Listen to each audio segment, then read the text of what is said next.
여러분 반갑습니다.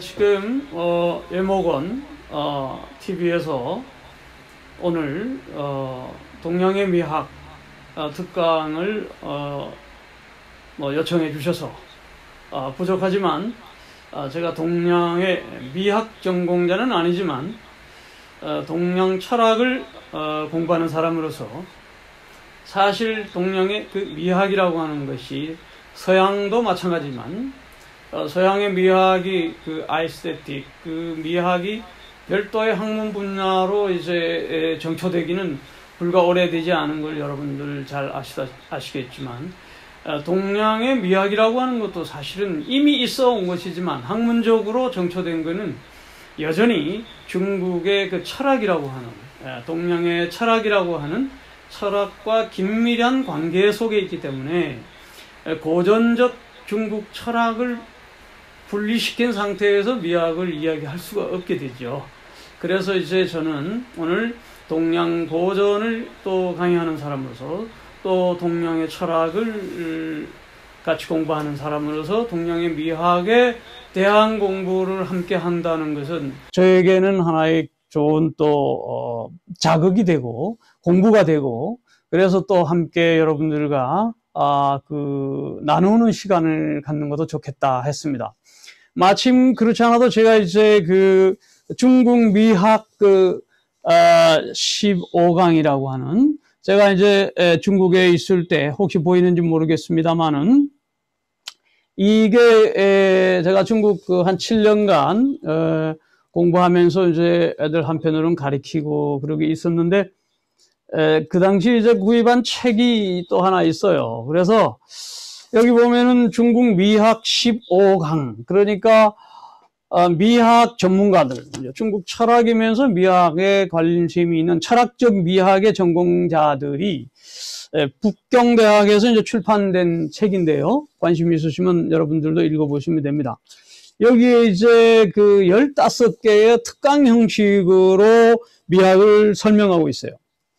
그래서 그 중에 대부분이 이제 그 길림대라든가 칭화 다쉐, 베이징 대학 등등 이런 저명한 대학의 전문 교수들이 특강을 했고 그 중에 이제 제 1장은 역시 맨 앞부분 특강 맨 앞부분을 뭘로 다루고 있느냐 하면은 장자의 미학 속에서 나오는 거를 가지고 이야기를 하고 있어요.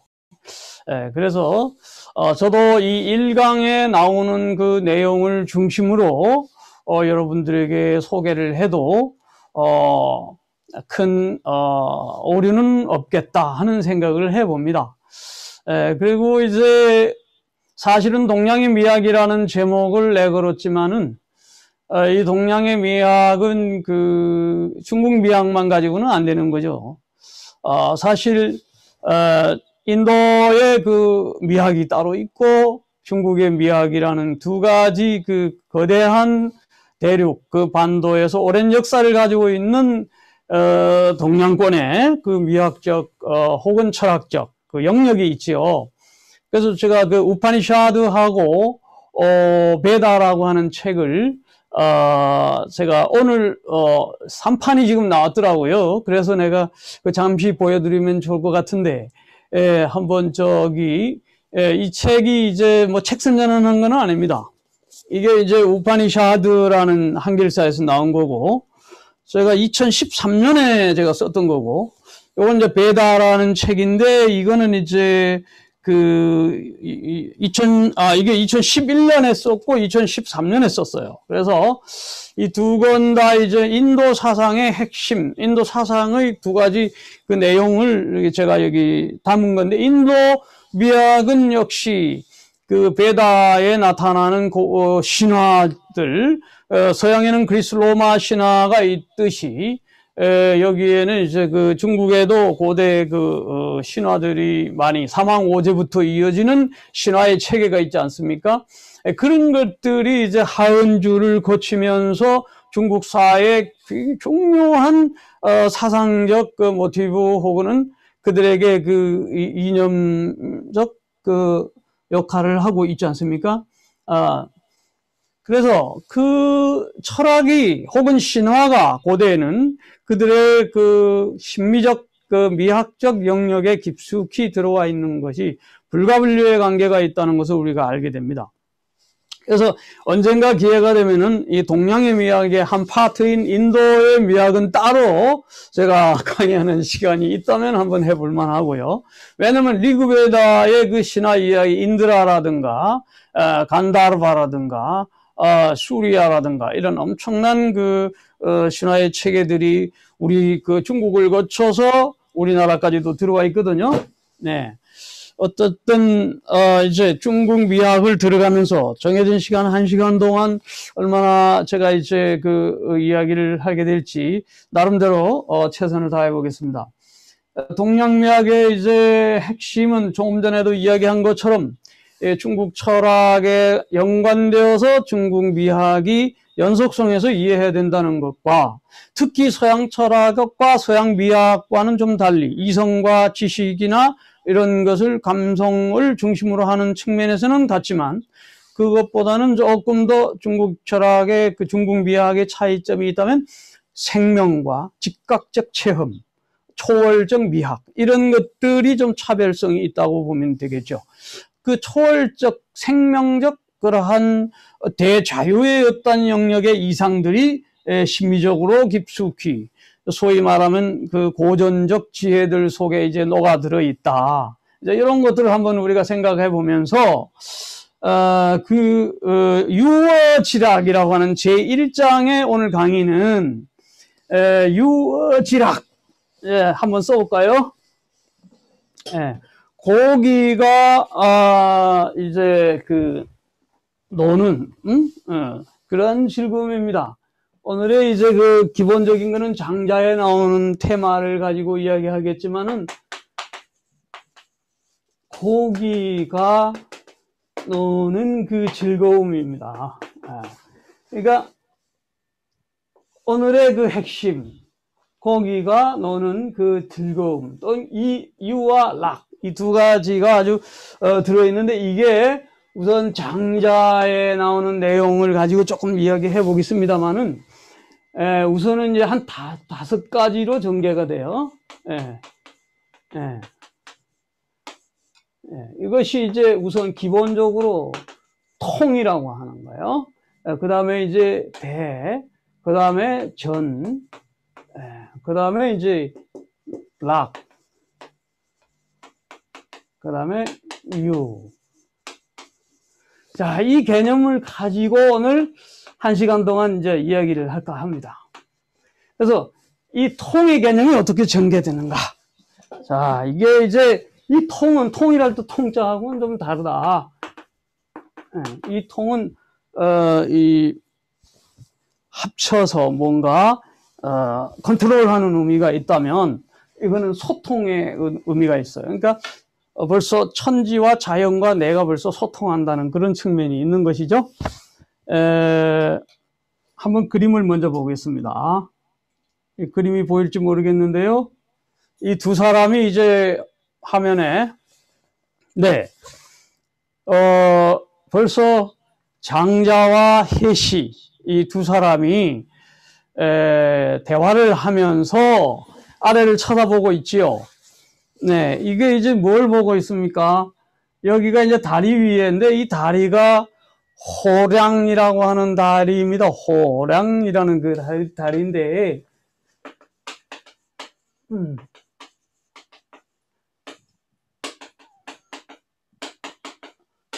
이 호랑이라는 다리에 위에서 뭐를 바라보고 있냐면은 이 물고기를 바라보고 있어요. 그죠? 예, 그럼 벌써 이제, 장자의, 그, 해자와 해시를 해자라고 해요. 존칭을. 해자와 장자가 물고기를 바라보며 하는 대화. 이런 편을 우리가 이제 알 수가 있게 되죠. 소위 이거를 두고 이제 우리는 유어지락이라고 하는데, 이거를 회통무라의 관계로서 이제 정의를 합니다. 그러니까 이 통은 회통, 사물과 내가, 사물 대상과 내가 서로 회통해버린다 이런 얘기거든요. 그러니까 이제 여러분들 그 내용 잘 아시지 않습니까? 벌써 이제 지나가다가 장자가 지나가다가 고기를 바라보고 즐겁게 노는구나. 아주 유형을 아주 멋있게 하면서 즐겁게 노는구나. 이러니까 해자가 있다가 이거는 명가하잖아요. 해자는 명가. 논리학자란 말입니다. 논리학자니까 무슨 소리냐. 당신이 어떻게 물고기가 아닌데 물고기가 즐겁게 노는 거를 네가 알 수 있느냐. 이런 질문을 하게 되죠. 그러니까는 장자가 있다가 그러면 당신은 내가 아닌데 당신이 내가 고기를 좋아하는지 아니는지 어찌 아느냐. 이러니까 해자가 또 받아치죠. 아, 말 잘했다. 내가 당신이 아닌데 당신이 마찬가지로 당신의 알고 모르는 걸 모르는데 당신도 고기가 아니니까 고기에 대하여 네가 즐거운지 아닌지를 모르는 거 아니냐. 논리적으로 맞죠. 당신이 고기가 아닌데 어떻게 고기 즐거우면 알겠냐 이런 얘기예요.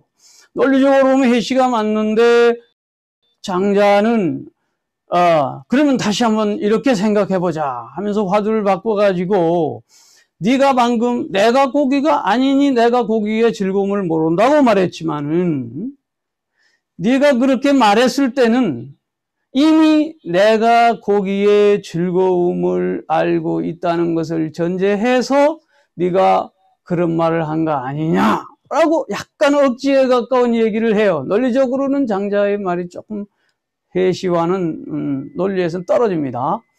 그런 억지로 하면서 나는 이미 이 호량에서 다리 위에서 고기의 즐거움을 보았노라 이런 식으로 이제 얘기를 하는 거예요. 그러니까 심리적 단계니까 논리적 이성적 차원하고는 좀 다른 얘기가 되겠죠. 네, 그런 이야기를 전개하면서 우리가 뭐를 느낄 수 있느냐면 역시 그 장자는 이 물과 물이라고 하는 게 고기와 하나가 이미 되어서 고기의 마음이 내 마음이 되고 내 마음이 고기의 마음이 되는 회통의 이야기를 하고 있는 것이죠. 예. 그러기 때문에 이제 해시와 장자의 대화는 논리적 차원이 아닌 뭔가 이 소통의 세계, 이 세계와의 소통과 합일의 세계를 이야기하는 차원이 좀 다른 얘기다 하는 걸 우리가 이야기할 수 있습니다. 그 다음에 이제 이 장자의 내가 그림을 하나 또 갖고 왔는데 이거는 여러분 아시죠? 호전몽이라고 하는 후디에 이 날아가는 양치 후디에 두 마리의 그 나비가 좀 날아가는데 장자가 이거 꿈을 꾸는 모습입니다. 그러면은 저 나비를 보면서 꿈을 꾸는데 내가 나비가 되지 않았나 뭐 이런 식으로 나비가 나인지 내가 나비인지 뭐 꿈속에서 모르는 그런 단계죠. 이것도 일종의 무라일려의 세계가 되는 거죠. 꿈과 같은 비유지만은 그러면서 이게 그림이 아주 기가 막혀요. 이 어깨가 이렇게 딱 올라가 있으면서 이 몸 얼굴이 그냥 푹 산속에 파묻힌 것 같아요. 그냥 처음에 딱 보면 이 그림이 나비만 없으면은 산속에 묻혀있는 무언가의 도사 같은 느낌이 들어요. 그러니까 이게 우주와 이 만물 속에 푹 잠겨있는 모습이에요. 네. 그와 같이 우리 자연과 회통하는 그런 모습들을 우리가 볼 수 있고요. 그래서 이게 하나로서의 그 일사상. 중국에서의 노자의 사상에 도생일, 일생이, 삼생만물 이렇게 나가지만은 이 하나의 사상이 굉장히 중요하다. 만법이 불교에서 귀일, 하나로 돌아가는 것이다. 그러면서 이제 이 출발과 돌아가는 것, 시작과 원시반본, 이게 돌아가는 것, 이런 것들의 세계를 우리가 한번 볼 수가 있고요. 그 다음에 이제 지금 좀 전에 이야기했는데 그 다음에 이 보면은 어떤 내 주목을 할 필요가 있냐면 장자는 하나의 이 세계를 거대한 하류에 비교하고 있다. 이 물이 흘러가는 것과 비교를 한단 말이야. 일대 하류, 거대한 황하의 강물이 그냥 바다로 쫙 흘러가듯이 이 세계 전체가 그러한 그 흐름 속에 있다고 하는 것이죠. 이거는 마치 서양에서 헤라클레이토스가 판타레이, 만물은 흐른다 라고 했던 것처럼 이게 헤라클레이토스 고대 사상하고는 이 조금 통하는 데가 있어요. 몇 가지. 로고스의 그 변증법적 과정이라든가 만물은 투쟁이다 뭐 이러지만 서양의 이 방법론은 투쟁 혹은 해결의 로고스의 그 헤라클레이토스의 로고스 개념을 이제 해결이 가져와서 변증법적 투쟁의 관계로 보지 않습니까? 근데 이 차이와 중국에서의 고대 이 미학적 차이는 그런 투쟁적 전개, 변증법적 전개가 아닌 바로 그 과정적 하나의 거대한 황하 속에 혹은 이 세계의 흐름 속에 합류해버립니다. 그냥 바로 즉각적으로 뛰어들어 버리는 거예요. 그래서 어떻게 되면 망아가 되는 거예요. 좀 있으면 이제 유나 락에서 다 나오겠지만 장자나 이런 세계 속에서 중요한 거는 망아가 되는 거예요. 나라는 그 인식 주체마저도 없어져 버리는 경지에 들어가는 거예요. 상망의 세계로 들어가는 겁니다. 네. 그런데 이때 해자는 이거를 어떻게 바라보냐면 이성적, 합리적, 지식적 분별지를 가지고 이 세계를 바라봤다면은 장자는 그러한 초월적 어떤 통전적 시각에서 이게 즉각적 체험으로서 이야기하고 있다. 하나만 더 이야기하자면은 이게 포정의 비유가 나오죠. 장자 양생주에 나오는 얘기인데 너무나 여러분들 잘 아시죠? 포정. 네. 이 포정이 소를 잡는 거잖아요. 그러면은 소를 잡을 때 칼질하는 모습, 문해왕이 이제 그 앞에 있는 데서 시연을 했죠. 칼질을 하는데 보니까는 뭐 어깨를 갖다 받치고 다리를 이렇게 딛는 모습과 무릎을 꿇으면서 이렇게 이 칼질을 하면서 소각을 떠내는데 아주 음률이 척척척척 들어맞고 아주 그 춤추는 모습이 뭐 아주 그 당대 최고의 춤꾼과 비슷하다. 어떻게 이러냐 이러니까는 이제 한 얘기가 있죠. 이 포정의 한 얘기가 바로 자기는 몫이 이 눈으로 보는 것이 아니고 신으로 제가 이 신하는 이 신우다. 이 신하가 보는 것은 이 신우이지 이게 이 몫이다 이런 이야기를 합니다. 몫이 눈으로 바라보는 것이 아니고 신적인 그 영감적 통찰이에요. 신우라고 하는 거예요. 이게 인스피레이션이죠, 영어로 하면은. 그러니까 이게 신적 인스피레이션을 가지고 만나는 거죠. 뭐를 만나는 거예요? 대상 세계를. 그러니까 영감을 가지고 이 소를 대하는 거예요. 그러니까 소를 처음 대했을 때는 처음 소 잡는 거 백정 그거 할 때는 소밖에 안 보이다고 그랬잖아요. 온통 소만 보였는데 3년간 이거 하다 보니까 그 다음은 소는 안 보이고 이제 영감으로 소를 대하면서 칼질하는 것마다 이게 완전히 그 두께 없이 무후이 임유관이라는 말을 하잖아요. 칼에 두께가 없으니 그 사이에 들어가서 근데 이거는 나가 하는 거는 도지 기술보다 앞선다. 뭐 이런 얘기를 한다는 거죠. 그러니까 우리가 바라보는 세계가 해시가 방금 바라보는 세계는 이 몫이고 장자가 바라보는 세계는 이게 이 신우다 하는 얘기를 우리가 할 수가 있습니다. 그러면서 이제 해자도 역범의 만물을 이야기합니다. 만물을 사랑하고 그 다음에 천지가 일체되고 하나가 된다는 것까지는 이야기해요. 유교에서도 천지인을 말하기 때문에 삼재 이 하나의 합의를 이야기는 하지만 유가나 이 해시가 바라보는 것은 어떤 그 계급적 차등적 질서예요. 그러니까 하늘이 먼저 있고 그 다음에 그다음에 인 뭐 이런 식으로 구분을 해서 항상 천이 앞선다면 그래서 천명지위성 솔성지위도 대학 중용에 그런 식으로 나가잖아요. 중용에도. 그러니까 천명을 우리가 따라간다 하는 것이 항상 천이 앞선단 말이죠. 그러지만은 장자의 세계에 와서는 이러한 계급적 혹은 이 차등적 질서의 세계로서의 그게 아니고 하나의 이미 내가 바로 이 세계 속에 주인이면서 주체적 주인이면서 동시에 합류가 돼버리는 그런 관계가 되는 거죠. 약간의 차이가 있어요. 그러니까 유가적 전통하고는.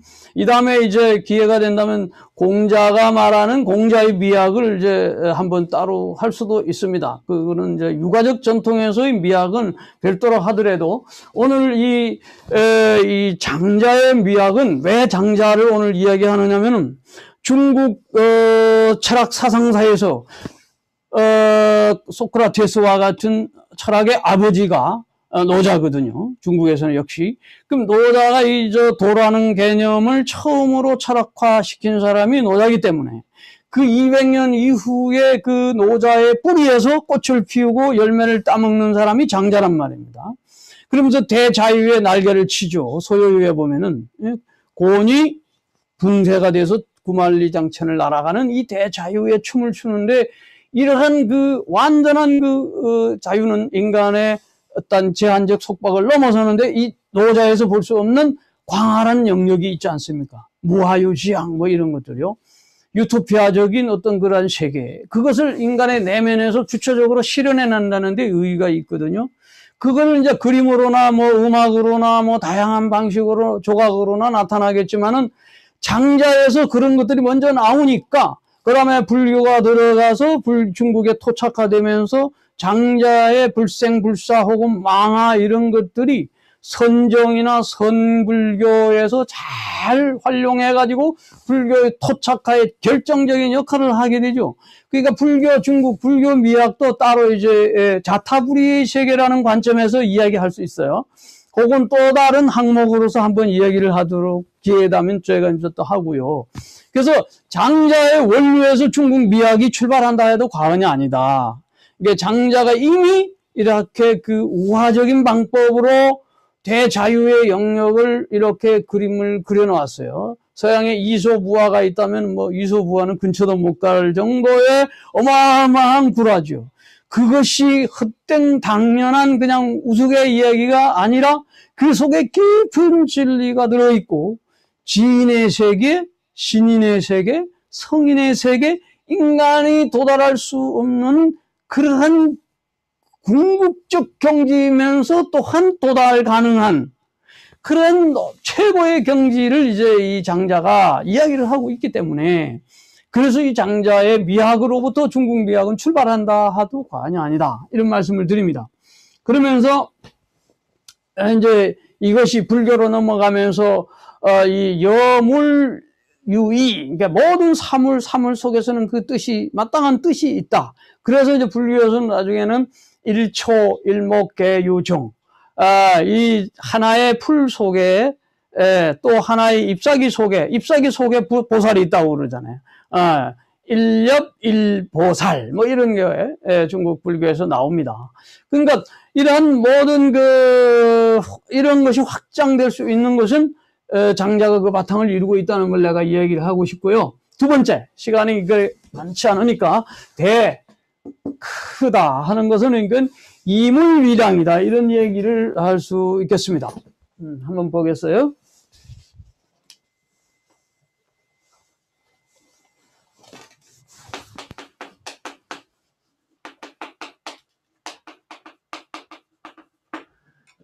물로서 이거는 이제 헤아린다 뭐 이렇게 되는 것이죠. 그러니까 여기서 물은 사람의 정과 대비되는 말이에요. 인간의 어떤 정, 인간의 이 정, 사사로운 정이죠. 이런 것과는 반대 개념이에요. 그러니까 이때 물이라는 거는 만물을 뜻하는 거예요. 이 만물을 가지고 그 세계 속에서 하나의 헤아리는 방식이 되는 거예요. 그러니까 자연으로서 자연을, 그러니까 자연 이연이 되는 거죠. 이런 경우에는 이제 자연 이연이에요. 그래서 인간적 어떤 사사로운 판단을 가지고 헤아리는 게 아니다 이런 얘기입니다. 여기서 지금 해자와 역시 장자의 논의가 계속되고 있는데요. 해자는 또 다른 곳에서 뭐라고 그러냐면은 장자의 이러한 사고방식은 대의무당하다 하는 얘기를 합니다. 예, 크지만 마땅하지 않다. 예, 장자의 그 말하는 것은 스케일이 크고 광활하고 넓지만은 그 당위성이 없다는 거예요. 마땅하지 않다는 거예요. 그러니까 그러면서 동시에 대의무용이라 이런 얘기예요. 예? 너무 커서 쓸모없는 이야기다. 너의 허황된 이야기다. 대의무용이다. 이런 얘기들을 하는 거예요. 그러니까 헛된 꿈만 꾸지 말아라. 이런 얘기지. 그런데 이제 다른 데서 보면은 장자에 보면은 호박 이야기가 나오죠. 호박. 예. 호박 씨를 위나라에서 임금이 하나 줘가지고 갖다가 심었는데 그 호박이 너무 커가지고 쓸모가 없다. 그래서 너무 커서 쓸모가 없다. 예, 그러니까는 이제 장자는 그러면 그거를 잘라서 바다나 이런 데 강에 띄워서 거기서 배를 타고 놀면 되는 거 아니냐. 뭐 이런 식으로 또 큰 나무가 있는데 이 나무가 너무 울퉁불퉁하고 써먹을 데가 없다. 관에도 써먹을 수도 없다. 그러니까 그러면 그 큰 나무를 저기 광활한데 심어가지고 그 무하유지향이라고 그래요. 고향 없는 고향. 이게 유토피아 같은 것이죠. 이 세상에서 없을 만한 곳. 그런데 그냥 광활한 땅이죠. 거기에다 심어서 거기 밑에 침대를 놓고 그냥 그늘에서 잠이나 자고 놀면 되는 거 아니냐. 이제 이런 식으로 커서 쓸모없다는 것에 대한 반박을 이제 하는 것이죠. 예, 그 장자의 세계관이 이렇게 혜자와는 좀 다르다. 그러니까 또 천운편에도 나오는 얘기가 있는데요. 이 대와 관련돼서 이야기를 하나 더, 대의무용 하나만 더 이야기하겠습니다. 여기 보면은 장자 천하편에 보면은 무궁지문 무국지야 이런 말이 있고 소요유품엔 무하유주양 아까 내가 이야기했죠. 그래서 그 유토피아 같은 곳이지만 우리가 그런 세계에다가 하나의 나무를 심고 거기서 그냥 즐겁게 사는 것 이것이 실질적으로 우리가 집을 짓고 또 뭐 이것을 쓸모가 있는 제목이 있나 없나 그런 걸 따지기 전에 이게 이제 논리적 혹은 과학적 이성적 기술적으로 따지다 보면 다 쓸모없는 것이지만 그냥 이 놀이 지금 미리 이제 이야기하지만 이 놀이와 즐거움의 세계에는 다 쓸모가 있다는 거죠. 예. 그러니까 한마디로 좀 놀 줄 아는 사람이 인생을 즐겁게 사는 거고 그리고 이 대광활한 세계를 가슴에 품을 수 있는 거고 동시에 이 부분적으로 만 따지는 게 아니라 전체적으로 이게 통괄적으로 다 볼 수 있는 안목과 통찰력이 있게 된다 이런 얘기입니다. 그래서 이물이량 이거는 사물대로 자연을 자연대로 보면서 헤아려야지 인간의 어떤 사사로운 지식과 이론만 가지고 접근하지 말아라. 이제 이런 얘기라고 할 수 있어요. 또 그 다음에 이제 저는 대제불알 이게 이제 노자에 나오는 겁니다. 노자에 보면은 큰 컨트롤 큰 통제, 는 불알이야. 예. 그러니까, 이거는 일종의 정치적인 용어예요, 사실은. 노자에 나오는 얘기인데. 큰 통치, 통치죠, 통치. 예, 그거는 일종의 리더십이라고도 할 수 있어요. 그거는 이제 분할하지 않는다. 그러니까 이거는 이제 결국 통나무와의 비유와도 관련이 있어요. 예? 통나무. 그러니까 이 통나무의 세계는 뭐냐면 소박한 거지요. 예, 소박한 세계예요. 예. 그러니까 전체적 시각에서 보는 거예요. 그래서 박산직 위기, 통나무가 깨지면 그릇이 되는 거예요. 그때는 이제 그릇이 되지만 그릇으로 나누어지기 이전 단계. 예.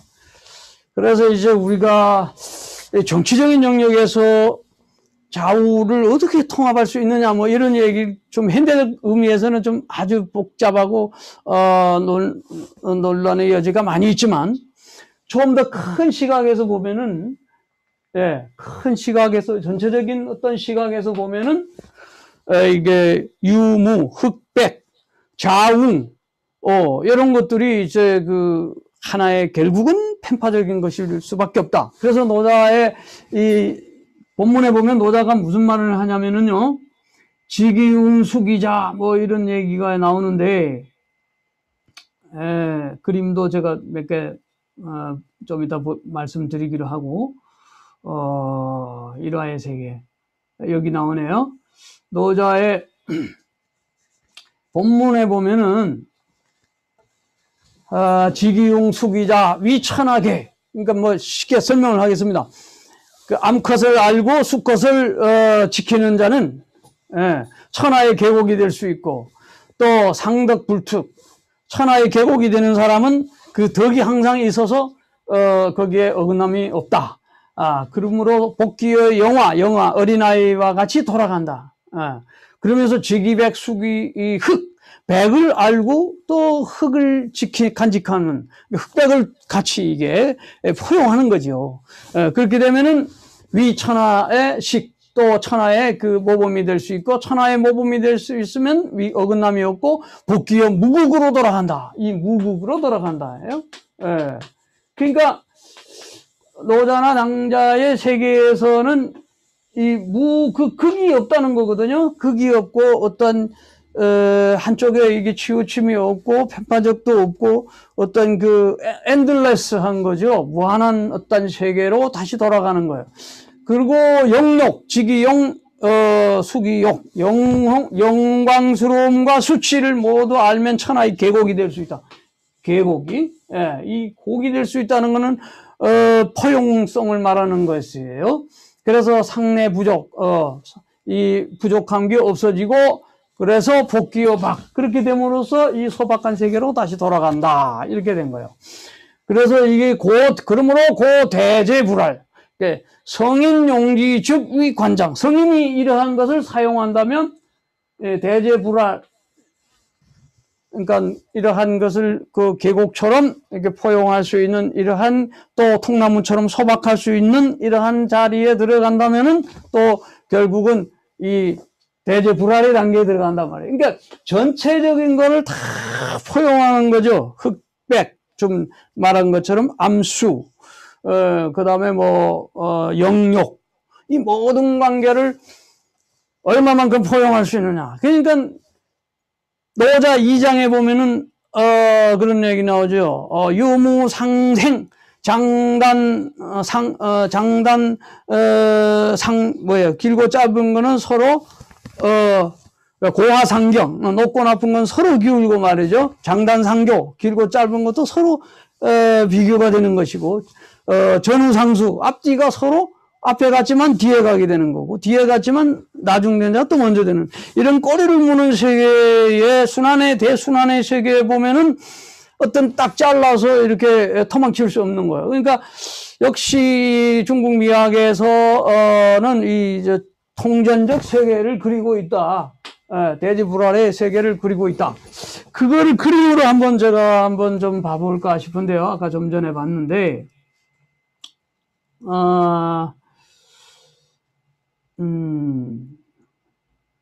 요거부터 먼저 보죠.